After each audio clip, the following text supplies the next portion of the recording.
water drops on the spider web. Wow, that's pretty. Anyway, no, back to video. Okay. Hey guys, I'm here with Allie. Hi. And your YouTube is? It's a girl named Allie 1. I'm currently trying to change that, but I think it's probably here to I'll stay. link it down below. And we're currently on a road trip down the East Coast, headed from New York to Florida. Woo. And right now we're stopped in Virginia, and in this beautiful park where there's a lake right back there, and we're just surrounded by greenery.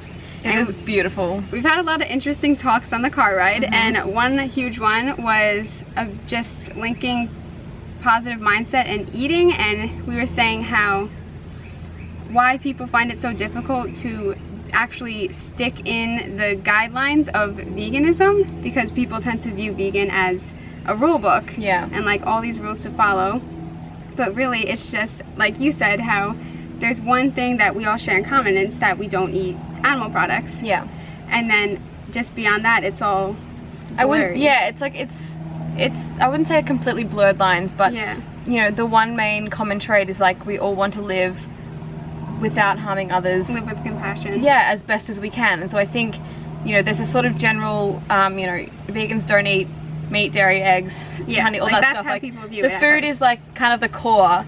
And then beyond that, like some people might wear secondhand leather or like wool that they already owned, or some people might have pets and some people not. Like beyond that, it's sort of, it's a bit fuzzy, but I think the bottom line is that we all just want to try our best, which is I think what matters most. And we were just saying people find it so hard to become vegan because they get so caught up in I need to do this, I need to follow this, I can't do this, and I can't eat this.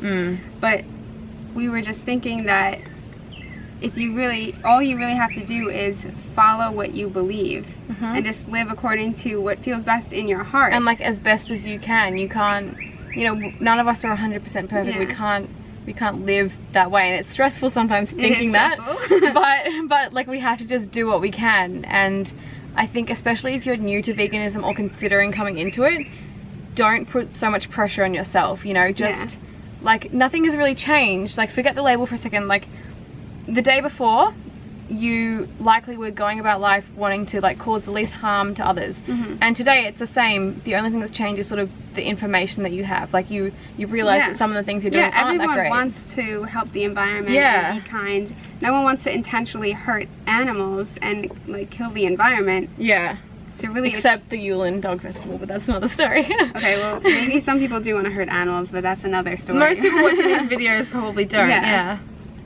So it's just a matter of doing what feels best for you each day. And you know, you eat different things every day. And it's just according to how you feel. So veganism is the same way. If you feel like you want to be compassionate and you have all this information that's changed how you view food, then it won't become like, oh, I can't have this, I can't do this. It'll be like, I won't want to do this. Oh my gosh, being vegan, people always say, can you have this? Oh, you can't have this. But actually I can have anything I want. Have it, but I just don't prefer to because it doesn't flow with my morals. It's like if someone were to say to you like, oh, don't you miss being able to be like homophobic? Like, don't you just want to do that? It's like you just don't want to. It like it doesn't really make any sense. That's really true. It's just your beliefs. People say like, what non-vegan foods do you miss? But I don't really view non-vegan food. I don't view it as food. Like when I see a dead corpse, I don't view it as food. It would be like if you saw a dead dog on the side of the road, you wouldn't salivate, just as if we saw a dead pig, we don't salivate. Like it's just sort of the same thing.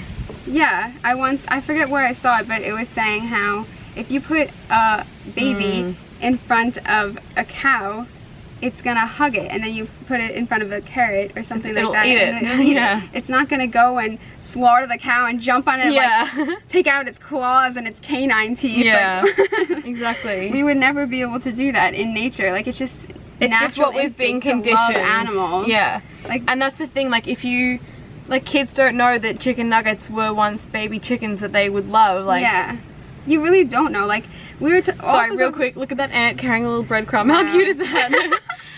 But we were talking about all the foods we ate when we were younger, and I ate pretty gross things. Like I ate beef jerky and milk. Like I drank so much milk, and I just didn't know. Like obviously I wanted to be compassionate towards animals, and consider we myself didn't know an that animal was lover. killing animals. Yeah, it's just that our society is so ignorant to what goes on behind closed doors. Yeah, totally.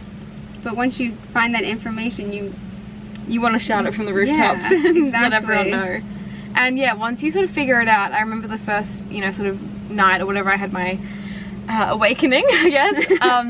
I was just in sort of disbelief that others had let me live my life this way for so long without stopping me. I was like, how did no one tell me what I was doing? Like, it didn't make any sense, which I guess is why vegans are so passionate about educating others, because you were like, I wish someone told me when I was born what I was supporting in the world. Yeah, people do say that vegans are pushy, but it's just new information. Yeah. Our society doesn't tell us this, and no one tells us this, so someone has to tell us. Yeah, exactly. I went my whole life and I had no idea. Yeah. And then I tell my family members, and they have no idea about how cows need to be impregnated to give milk. They don't just make milk. They're not gonna explode if they're not milked. Yeah. That's not true.